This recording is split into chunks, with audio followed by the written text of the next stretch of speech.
recently 3 cards from Rakdos Midrange were banned from Standard, which have completely neutralized the deck as it has basically disappeared from the metagame entirely. So naturally Rakdos Midrange players are very upset about this, or at least they would be if they were capable of feeling normal human emotions, but I have good news. Our favorite deck is still playable. Literally, and I'm not talking about replacing the cards with cheap imitations that could never live up to the glory of Fable and Reckoner Bankbuster. Nope, you could still play these cards in Pioneer and Explorer. Now I know what you're thinking, oh great, let me just go buy an entirely new deck for an entirely new format. But that's not necessary because Rakdos Midrange was so powerful that it was basically a playable deck in both Standard and Pioneer. And also, for clarification, Rakdos Midrange is basically complete in Explorer, so this video is relevant regardless of whether you are a paper player or an arena player. So, on the left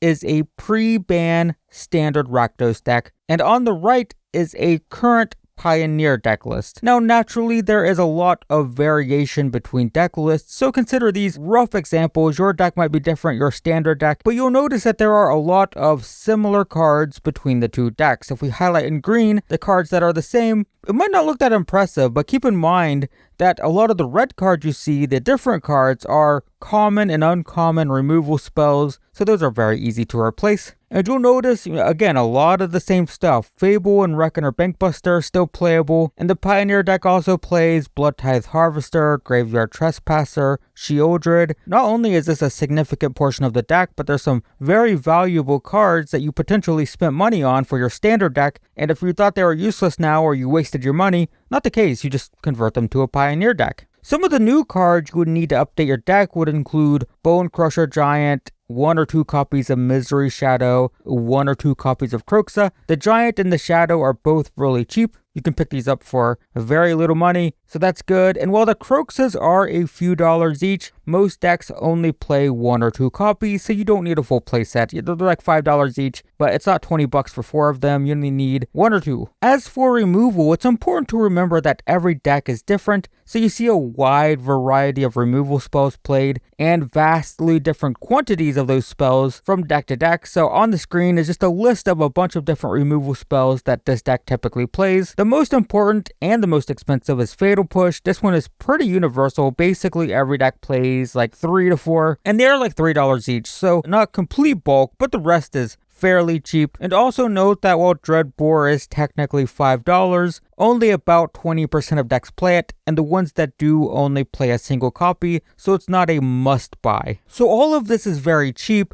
The only problem, a major problem, with switching this deck to Pioneer is Thoughtseize. These unfortunately are about $15 each. I found them on TCG Player around like 15 to 17-ish, and 100% of decks play a full 4 copies. So that's $60 at least, 60 to 70-ish, and you basically need these to have a competitive deck. So that kind of sucks. You could definitely play like Duress or something on a budget, just start out playing Duress and then slowly upgrade, add Thoughtseizes over time. That's what I would do. But you should be looking for a full playset of Thoughtseize, and they are a little pricey, unfortunately. The same is true for Blood Crypt. Once again, every deck plays 4 copies of this, and these are very expensive. They're like $20 to $25 each. So you're looking at $80 to $100 for a full playset. Naturally, it's a dual land. You can replace it with another dual land, preferably one that comes into play untapped, but there are budget dual lands you could play here, so that's fine. There's also some utility lands the deck usually plays. These are a little expensive.